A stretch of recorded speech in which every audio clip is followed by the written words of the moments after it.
Good Tuesday morning. We're back with the Flint River Aquarium, and this is Jenna, and she's a biologist. She's brought a friend for us to learn about this morning. Tell us who this is. Well, this is Malcolm. He is a gopher tortoise. And the thing with the tortoise versus other turtles are these are technically land-dwelling turtles. Okay. So a lot of people say, oh yeah, put it in the river. Do not put it in the river. Oh, no. He will sink like a rock. Oh, no. So if you're not sure, just leave him along. If it's a water turtle, it can always find its way back to water. Some good tips there. Yes, yeah.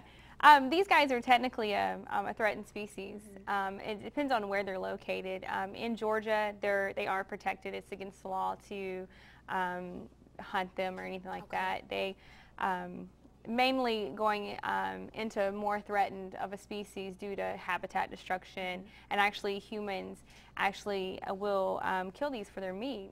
Really? Yeah, especially during the Hoover times, they used to call them the Hoover chicken.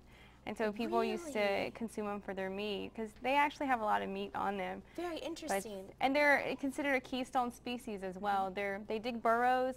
The burrows are really deep. They share homes to 360 different species of animals. Wow. Anything from frogs to rattlesnakes. So without the gopher tortoises, you're losing homes for hundreds of animals. He's got some dangerous neighbors, though, sharing a home with a rattlesnake. You are brave.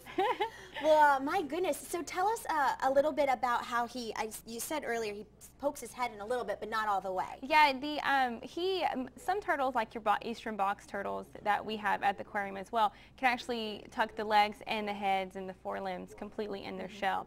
This particular guy can't. He can get maybe halfway in.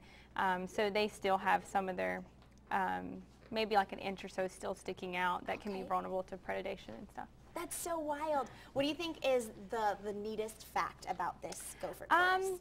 The neatest fact is when people see them, they get scared.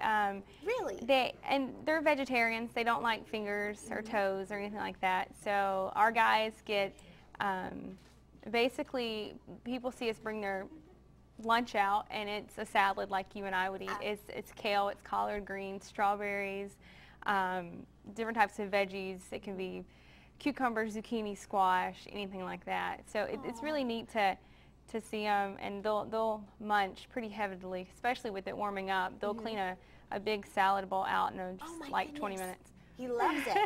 Well, we're going to be back in just a little bit learning more about this gopher tortoise, and so you guys make sure to stick around again. It's the Flint River Aquarium. Chris, on over to you.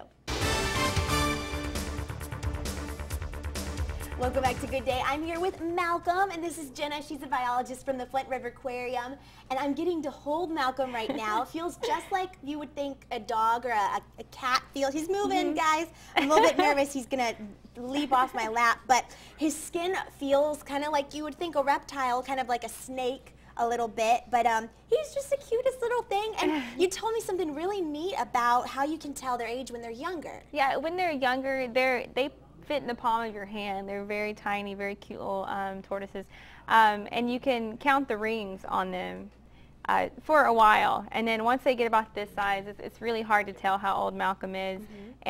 There's one in captivity that's 70 years old. Wow. The estimated age is 40 to 50.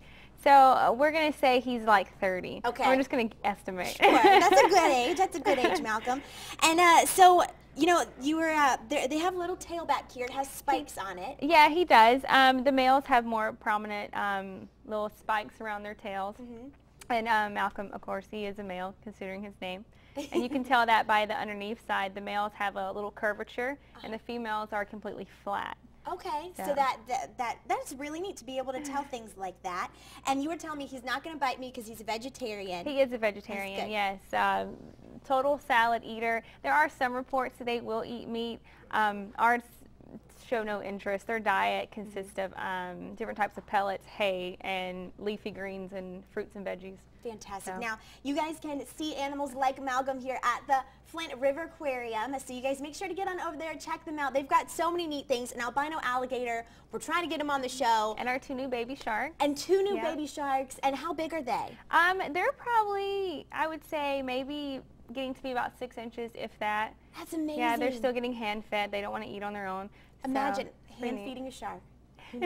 Well, thank you so much for coming on this one. Thank you for letting me hold Malcolm. This is so much fun. Again, this is Jenna from the Flint River Aquarium, and we'll see you later, Malcolm. Thanks for visiting this morning. On over to you, Chris.